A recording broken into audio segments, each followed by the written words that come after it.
Amados irmãos, então nós vamos abrir a palavra de Deus no livro do profeta Jonas. Jonas capítulo 2.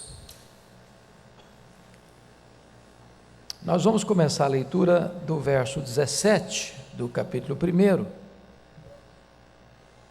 e ler até o versículo 10. Acompanhem, por favor, essa leitura e não feche a sua Bíblia. Eu preciso muito que você acompanhe a exposição com a Bíblia aberta. Deparou o Senhor um grande peixe para que tragasse a Jonas. E esteve Jonas 3 dias e 3 noites no ventre do peixe. Então Jonas, do ventre do peixe, orou ao Senhor seu Deus e disse: Na minha angústia clamei ao Senhor, e ele me respondeu. Do ventre do abismo gritei, e tu me ouviste a voz. Pois me lançaste no profundo, no coração dos mares, e a corrente das águas me cercou. Todas as tuas ondas e as tuas vagas passaram por cima de mim. Então eu disse: lançado estou de diante dos teus olhos. Tornarei porventura a ver o teu santo templo? As águas me cercaram até a alma, o abismo me rodeou, e as algas se enrolaram na minha cabeça. Desci até aos fundamentos dos montes, desci até a terra, cujos ferrolhos se correram sobre mim para sempre. Contudo fizeste subir da sepultura a minha vida, ó Senhor meu Deus. Quando dentro de mim desfalecia minha alma, eu me lembrei do Senhor. E subiu a ti a minha oração no teu santo templo. Os que se entregam à idolatria vã, abandonam aquele que lhes é misericordioso. Mas com a voz do agradecimento eu te oferecerei sacrifício, o que votei pagarei. Ao Senhor pertence a salvação. Falou, pois, o Senhor ao peixe, e este vomitou a Jonas na terra. Eu quero pensar com vocês hoje, irmãos, sobre o desespero humano e o livramento divino. É sabido por todos vocês que Jonas é o primeiro profeta transcultural do Antigo Testamento. Havia profetas como Isaías e Amós que profetizaram também para povos estrangeiros. Mas Jonas é o primeiro profeta chamado por Deus a profetizar especificamente a um povo estrangeiro. Jonas só aparece na Bíblia com o seu nome no Antigo Testamento mais uma vez. É o texto que está registrado em 2 Reis 14, 25. E somos então informados que ele profetizou no período de Jeroboão I, ou Jeroboão II, melhor dizendo, que foi o rei do Reino do Norte que governou mais tempo, 41 anos. Foi o rei do Reino do Norte que foi mais próspero. E somos informados que ele profetiza exatamente a expansão do seu reino. Jonas era de Gat-Hefer. Gat-Hefer era uma pequena vila a 9 quilômetros de Nazaré, lá no norte da Galileia. E diz a Bíblia que Deus então o chama para ir a Nínive e clamar contra ela. Bom, Nínive era a capital do Império Assírio. Nínive na época era a mais poderosa, a maior e mais cruel e sanguinária cidade do mundo. Nínive era uma cidade inexpugnável. Nínive era cercada de fortes, largas e altas muralhas. Para vocês terem uma ideia, as muralhas que cercavam a cidade de Nínive chegavam a quase 30 metros de altura. Eram tão largas que 2 carruagens podiam correr por cima delas. Tinham 1.200 torres, onde ficavam sentinelas. Era uma cidade, na mente dos assírios, impossível de ser conquistada. A Síria era o império mais poderoso da época e muito cruel. Via de regra, quando eles entravam numa cidade para conquistá-la, eles matavam os homens e empilhavam suas cabeças na porta da cidade, para as pessoas saberem, ninguém resiste ao poder da Síria. E agora Jonas é chamado por Deus para ir a Nínive, clamar contra ela. E Jonas desce de Gat-Hefer, perto da cidade de Nazaré, ao porto que ficava em Jope. Hoje Jope é um pequeno bairro da grande Tel Aviv, porto do mar Mediterrâneo. E ele então encontra um navio que está indo para Tarsis. Ora, Tarsis era o oposto de Nínive. Nínive ficava no oriente, Tarsis no ocidente. Tarsis ficava na época próxima da região da Espanha, era o último lugar conhecido na época. E por que ele vai? Por que ele foge de Deus? Por que ele tenta fugir de Deus? É porque ele foi governado por algumas ideias. Primeiro, é que ele achava que o evangelho, as boas novas, ou melhor, a salvação, era destinada ao seu povo. Na cabeça dele, os estrangeiros eram combustível do fogo do inferno, e ele levar uma mensagem que pudesse desembocar na salvação desse povo, para ele afrontava o seu pensamento. Mas mais do que isso, ele não vai porque, na verdade, ele via Nínive como um potencial risco ao seu povo. Era como, desculpem da expressão, pedir a um palestino para evangelizar um judeu ortodoxo. Era uma coisa impensável na cabeça dele. Não é que ele foi covarde, não é porque ele tinha medo, não é porque a missão era arriscada, não é porque a cidade era hostil, nada disso.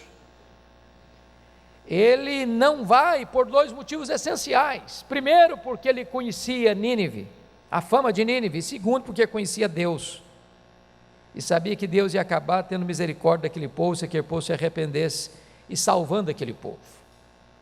Então diz a Escritura que ele desce da sua cidade. Você sabe que a Galileia fica lá no extremo norte de Israel, Bet-Hefer, perto de Nazaré, 9 quilômetros, desce até o mar Mediterrâneo, o porto de Jope. Ali tem um navio, ele tem dinheiro, paga a passagem e desce mais um pouco. Agora ele entra no navio e ele desce mais um pouco, ele vai para o porão do navio e ele desce mais um pouco, ele é jogado dentro do mar.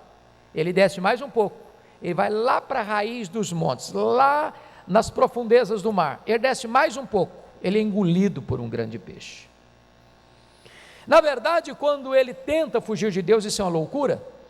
Deus manda tempestade atrás dele.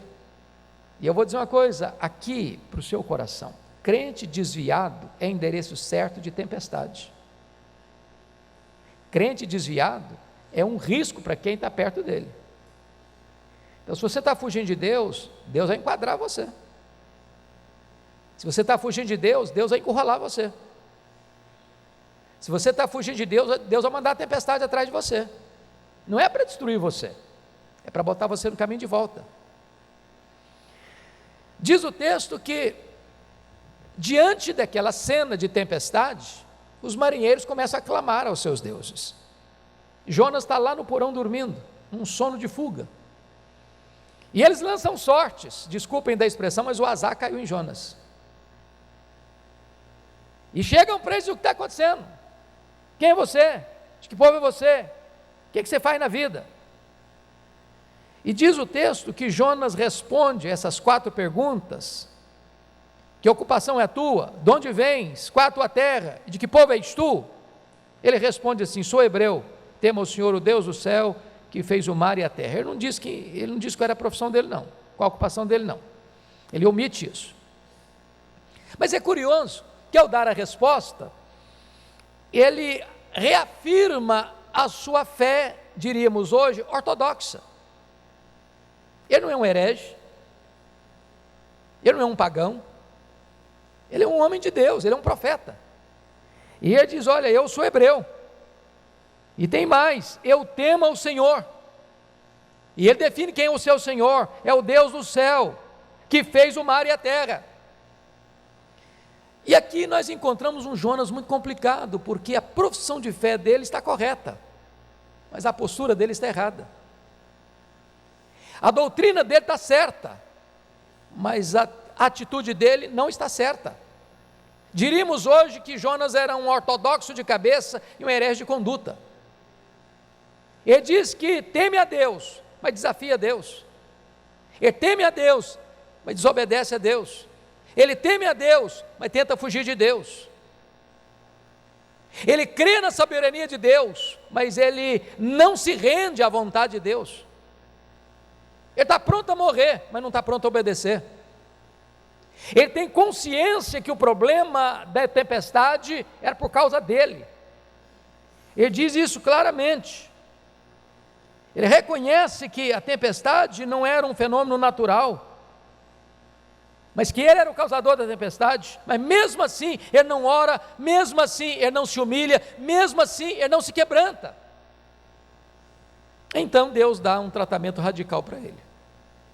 Notem vocês que no versículo 12 ele responde assim para os marinheiros: tomai-me e lançai-me ao mar, e o mar se aquietará, porque eu sei que por minha causa vos sobreveio essa grande tempestade.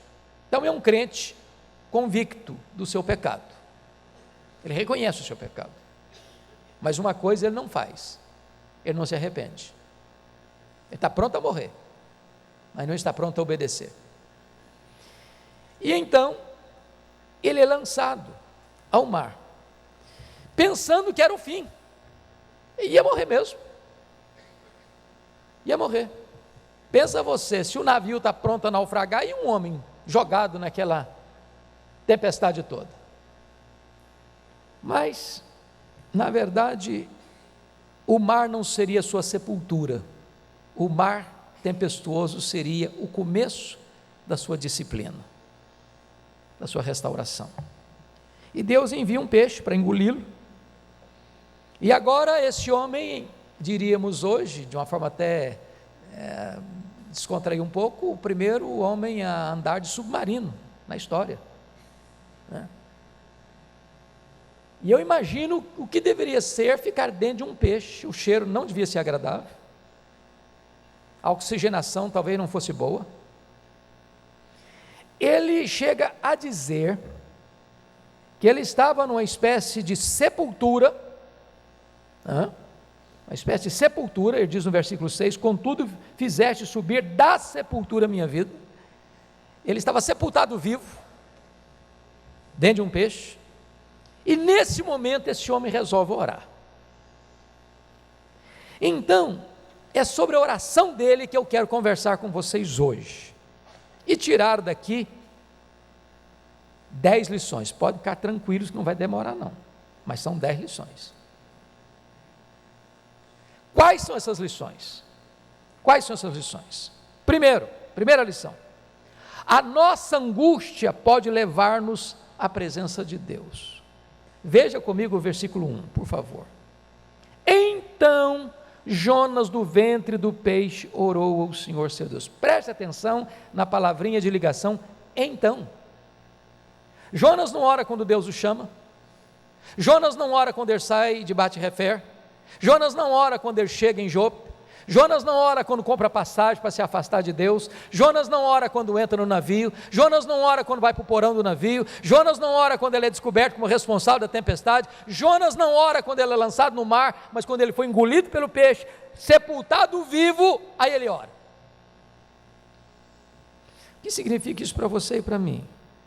Tem hora, irmãos, que Deus nos enquadra, tem hora que Deus nos entrincheira, tem hora que Deus nos encurrala, tem hora que Deus nos bota num beco sem saída de angústia. Sabe para quê? Para você se curvar, para você orar. Nada leva o homem mais perto de Deus do que o homem que está passando por uma angústia. Aí você ora, aí você grita por socorro. E foi o que Jonas fez. Foi o que Jonas fez. Você está passando por uma angústia? É hora de você orar. Deus está enquadrando você, encurralando você, é hora de você orar, de você buscar a Deus. Segundo ponto, não apenas a sua oração nasceu do ventre da aflição, mas o segundo ponto é que o nosso grito de angústia encontra sempre os ouvidos abertos de Deus. Olha o versículo 2 comigo. E disse: na minha angústia clamei ao Senhor e Ele me respondeu, do ventre do abismo gritei e Tu me ouviste a voz. Oh meus irmãos, que coisa maravilhosa! É que quando você está aflito, angustiado, apertado, encurralado por circunstâncias carrancudas, sofrendo os reveses da sua desobediência, sendo tratado por Deus, pela disciplina de Deus, e você mesmo nessa situação grita por socorro, Deus vem ao seu encontro, Deus escuta a sua voz, Deus providencia livramento para você. O que está escrito no Salmo 50:15? Invoca-me no dia da angústia, eu te livrarei e tu me glorificarás. Há uma ordem de Deus: invoca-me no dia da angústia. Há uma promessa de Deus: eu te livrarei. E há um resultado glorioso: e tu me glorificarás. Então pode ter certeza de uma coisa: se agora você está passando uma luta, uma prova, ore a Deus, e Deus vai escutar a sua oração. Como escutou a oração de Jonas, como escutou a oração de Abraão, como escutou a oração de Moisés, como escutou a oração de Ezequias, como escutou a oração da igreja em momentos amargos. Deus escuta a voz do aflito e responde.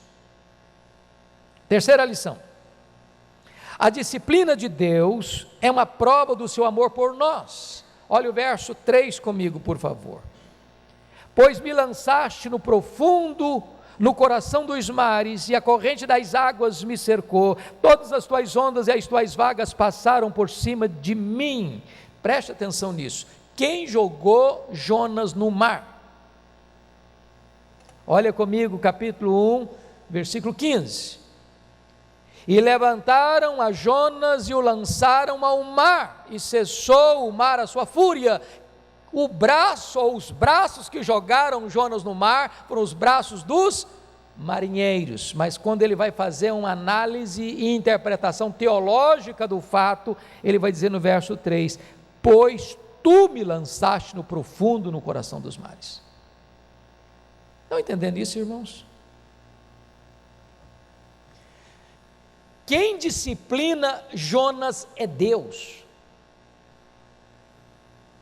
Então saiba disso, meu amado irmão, que a disciplina de Deus é um ato de amor de Deus por você. O peixe não foi um castigo para Jonas, foi um livramento para Jonas. Às vezes Deus nos faz experimentar isso. Se você está desobedecendo, se Deus fala e você não escuta, se Deus dá sinais e você não lê as placas, se Deus está dando uma direção, você pega outra direção, chega um momento em que Deus lança você na tempestade. Ele entendeu isso. Não foi a tempestade casualmente, não foram os marinheiros que jogaram lá, embora fisicamente, historicamente foram os marinheiros, mas ele entende uma coisa: os marinheiros só foram os instrumentos de Deus. Quem me jogou dentro desse mar foi o próprio Deus, para me disciplinar, para me humilhar, para me quebrantar. A disciplina é a prova do amor de Deus por mim. Ele olhou para aquele cenário da tempestade e disse: pode ficar tranquilos, eu sou o culpado, essa tempestade veio por minha causa. Me joga no mar e a tempestade acaba. Ele está entendendo que Deus está tratando com ele. E sabe, irmãos, a Bíblia diz que aquele que muitas vezes escuta Deus e não se dobra, não se rende, não se humilha, não curva a sua cerviz, é quebrado repentinamente, sem que haja cura. Se Deus está disciplinando você, agradeça a Deus. Isso é prova de amor. Quarta lição: a maior tragédia do nosso pecado é nos afastar da presença de Deus. Olha o verso 4 comigo. Então eu disse: lançado estou de diante dos teus olhos, tornarei porventura a ver o teu santo templo? Ô irmãos, olha que coisa interessante. O que Jonas estava tentando fazer? Fugir de Deus. Aí Deus diz o seguinte: pois eu vou dar para você um pouquinho daquilo que você está querendo. Você quer afastar-se de mim? Você vai sentir na pele o que é isso. Não tem maior juízo de Deus para você e para mim do que Deus dá para você e para mim o que nós queremos na nossa rebeldia.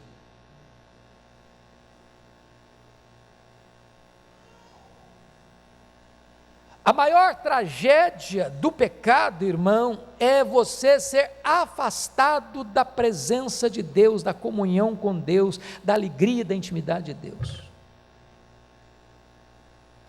Você pode ter tudo do bom e do melhor, se você não estiver na presença de Deus, afastado da presença de Deus. Você pode estar num apartamento lindo, você pode estar numa casa maravilhosa, você pode estar de um carro de luxo, você pode tirar férias, ficar num hotel 5 estrelas, você pode ir aos restaurantes mais caros, você pode estar em qualquer lugar do mundo, você não está bem, porque o pecado priva você da maior de todas as bênçãos, a presença de Deus. Presença de Deus. Então, Jonas experimenta um pouquinho daquilo que estava buscando e ele ficou desesperado. Então, não tente fugir de Deus não, sabe por quê? Porque na presença de Deus tem plenitude de alegria, é na destra de Deus tem delícias perpetuamente, longe de Deus só tem frustração e dor. O pecado é maligníssimo, porque ele priva você dessa principal e maior de todas as bênçãos. É curioso que ele, que estava fugindo de Deus, e estava fugindo para onde mesmo? Para Tarsis. Por que Tarsis? Se você vai lá para Isaías 66, é curioso que Tarsis tinha duas características. Tarsis era o último lugar conhecido do mundo, ele estava indo para o fim do mundo. Segundo, Tarsis era um lugar onde não tinha a palavra de Deus. Eu não queria ser incomodado por Deus. Eu vou para um lugar que ninguém conhece Deus, que ninguém escuta a palavra de Deus. Eu não quero ser incomodado por Deus, eu quero ficar isolado, eu não quero pensar, eu não quero ouvir Deus, eu não quero ouvir a palavra de Deus, eu não quero escutar a exortação de Deus, eu quero ir para um lugar que não escute nunca mais falar de Deus. E quando ele foi privado da presença de Deus, ele entrou em desespero. Desespero.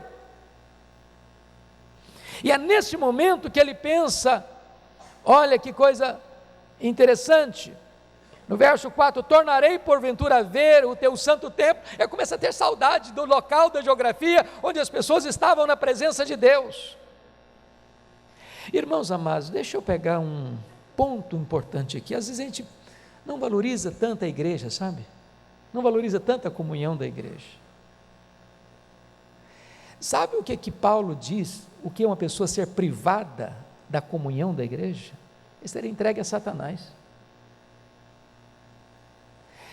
Você ter a alegria, o privilégio de estar na comunhão da igreja, na casa de Deus, na presença de Deus, junto com o povo de Deus, ouvindo a voz de Deus, cantando louvor a Deus, é algo sublime. Sublime. Valorize isso. Quinta lição. Quando tentamos fugir da presença de Deus, ficamos encurralados pelas circunstâncias. Olha comigo o versículo 5. As águas me cercaram até a alma, o abismo me rodeou, as águas se enrolaram na minha cabeça. Esse homem está fazendo uma descrição aqui, o seguinte, que Deus o apanhou, que Deus o enquadrou, que Deus o emparedou, que Deus o cercou de todos os lados, e ele que tentava fugir de Deus, está encurralado por Deus. Preste atenção nisso, se você é filho de Deus, está numa rota de desobediência, se você está fugindo e pegando navio para Tarsis, Deus vai encurralar você. Vai encurralar você.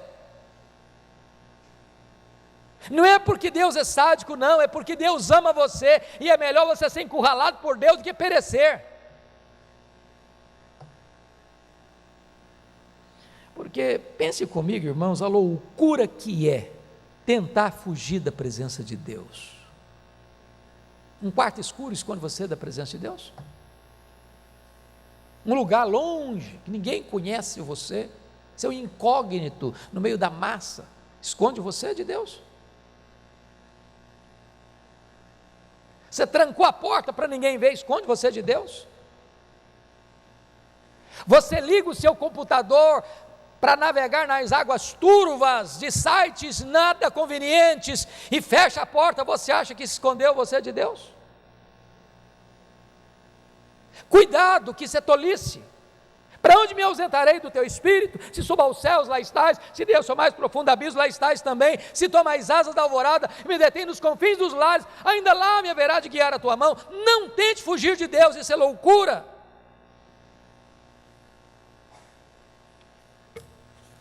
Sexta lição: o caminho da desobediência sempre nos conduzirá por abismos mais profundos. Confira versículo 6, parte A. Desci até aos fundamentos dos montes, desci até a terra, cujos ferrolhos se correram sobre mim para sempre.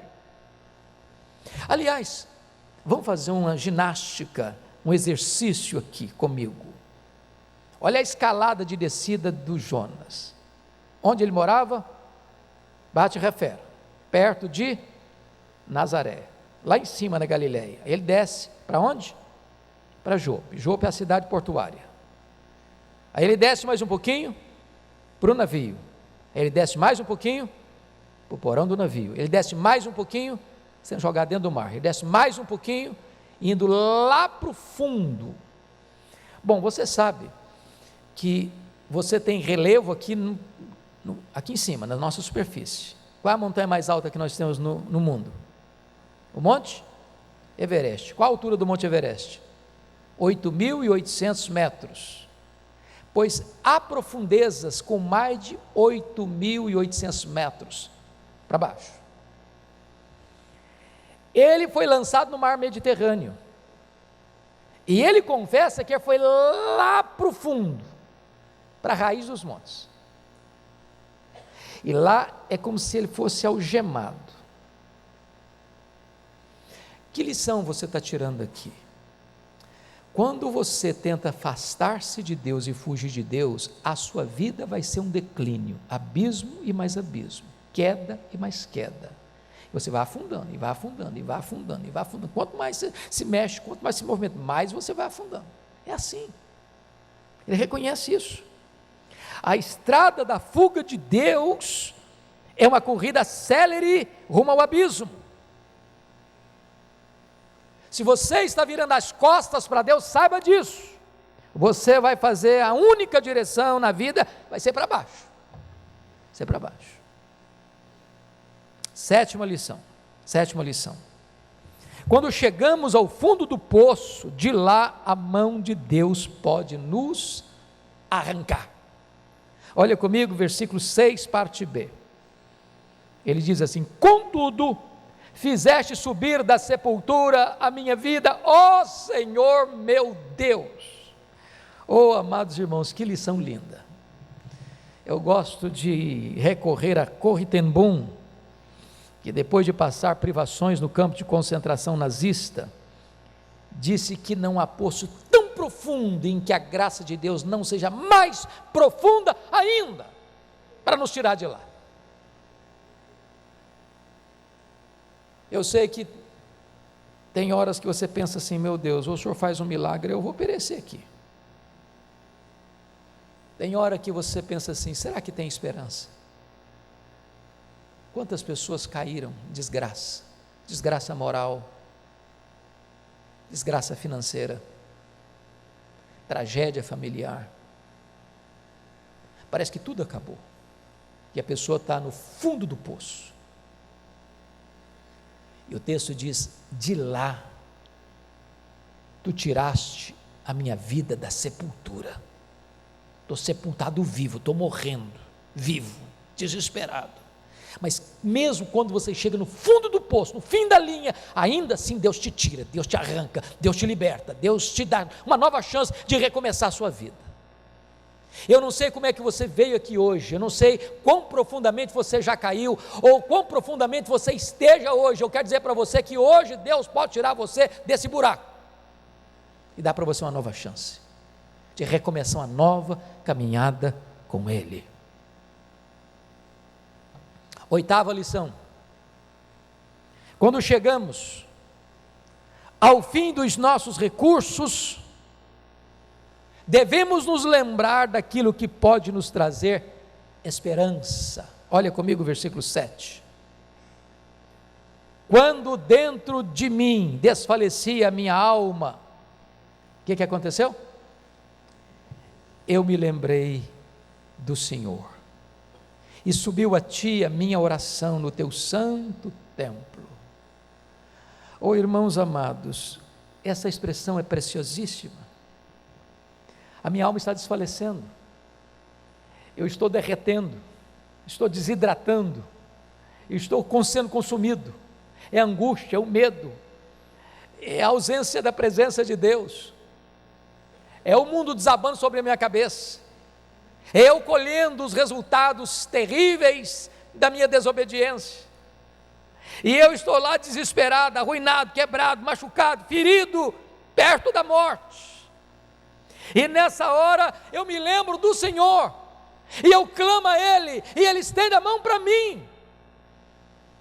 Essa é a linguagem do Salmo 73, quando Asaf está quase caindo, a olhar para a janela e ver a prosperidade do ímpio, e desejar a situação do ímpio. Essa é a situação de Isaías, ao entrar na casa de Deus, num momento de luto nacional, e ele vê o Senhor, e ele vê a glória do Senhor, e o Senhor o perdoa e o restaura.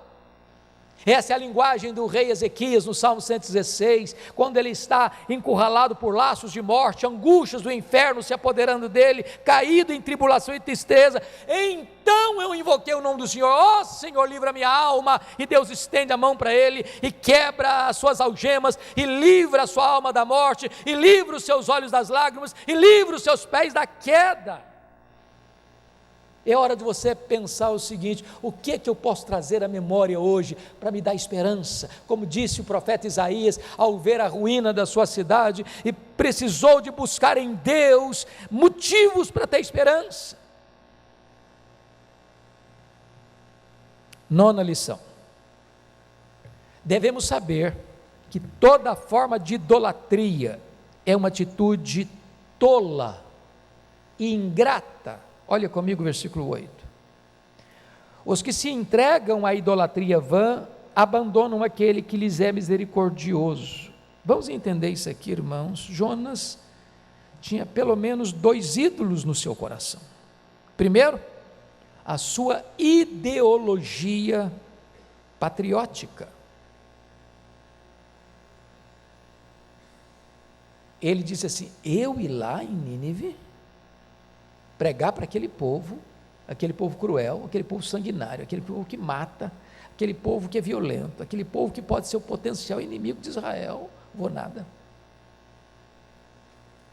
Preservar aquele povo é preservar a nossa angústia, é um risco no futuro, é melhor que eles morram mesmo, é melhor que vá todo mundo para o inferno mesmo, prefiro isso. É aquele homem que pensa o seguinte: eu sou salvo, que os outros se danem. Mas o segundo ídolo do coração desse homem talvez fosse a sua elevada reputação, porque ele vai lá em Nínive e prega: dentro de 40 dias Nínive será subvertida. Aí torna a repetir o sermão: dentro de 40 dias Nínive será subvertida. Aí vai na quadra seguinte: dentro de 40 dias Nínive será subvertida. E ele vai para o bairro seguinte: dentro de 40 dias Nínive será subvertida. A cidade era 3 dias de caminhada, ele fez num dia. O que é que ele pregou? Juízo. O que é que aconteceu? Graça. O povo se arrepende, o povo crê, o povo se volta para Deus. E ele fica desesperado com isso e reclama de Deus no capítulo 4, versículo 2, e orou ao Senhor e disse: ah, Senhor, não foi isso que eu disse estando ainda na minha terra? Por isso me adiantei, fugindo para Tarsis, pois sabia que és Deus clemente, misericordioso e tardio em irar-se, e grande benignidade, e se arrepende do mal. O Senhor tem o coração mole demais. Então esse homem está compreendendo que você ficar agarrado a ídolos é uma tolice, é apartar-se daquele que é misericordioso. E sabe, irmãos, às vezes nós evangélicos achamos que ídolo é só uma imagem de escultura. Tem outros ídolos. O dinheiro é um ídolo. Aliás, Jesus chamou riqueza de mamon, de Deus, de Senhor.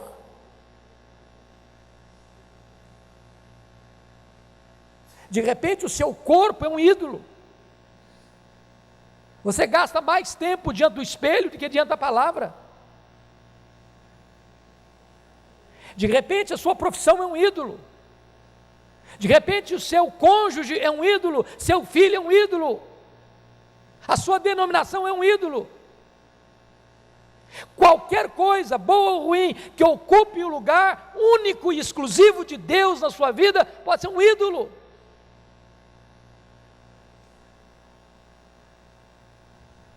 Idolatria é coisa vã, porque é abandonar aquele que é misericordioso. Mas finalmente, em último lugar, décima lição, devemos saber que só encontramos o verdadeiro sentido da vida quando nos voltamos para Deus. Por favor, leia comigo em voz alta os versos 9 e 10, toda a igreja, por gentileza.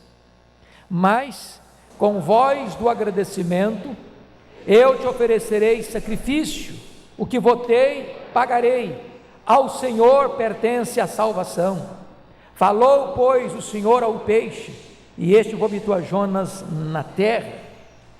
Irmãos amados, este homem, se você percebeu, essa oração é uma oração muito mais de gratidão do que de súplicas, pelo livramento de Deus.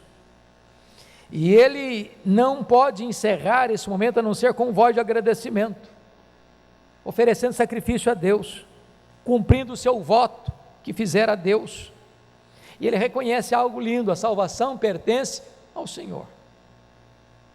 Jonas foi salvo porque era um camarada bom? Não. Apesar dele, Deus o salvou. Salvação é de Deus. Deus salva o judeu, Deus salva o assírio. Deus salva um e salva o outro. É da soberania dele, é a graça dele, é o amor dele. É ele quem administra isso. Ele reconhece agora, ele não pode sonegar aquilo que pertence a Deus.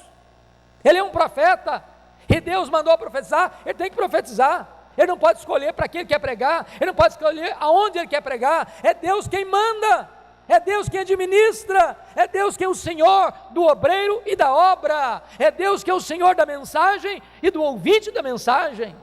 A salvação pertence a Deus. Então, diz o texto, versículo 10, falou, pois, o Senhor ao peixe, e o peixe obedeceu. Deus tinha falado para Jonas, e Jonas tinha desobedecido.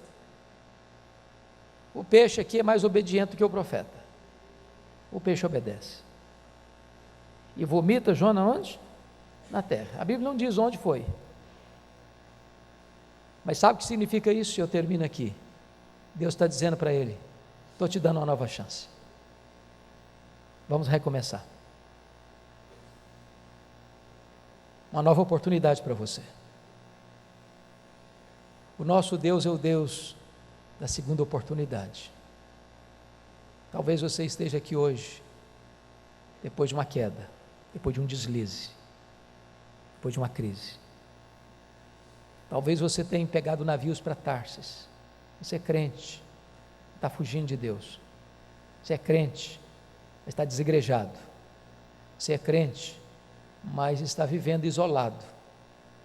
Hoje Deus quer levantar você. Hoje Deus quer restaurar você.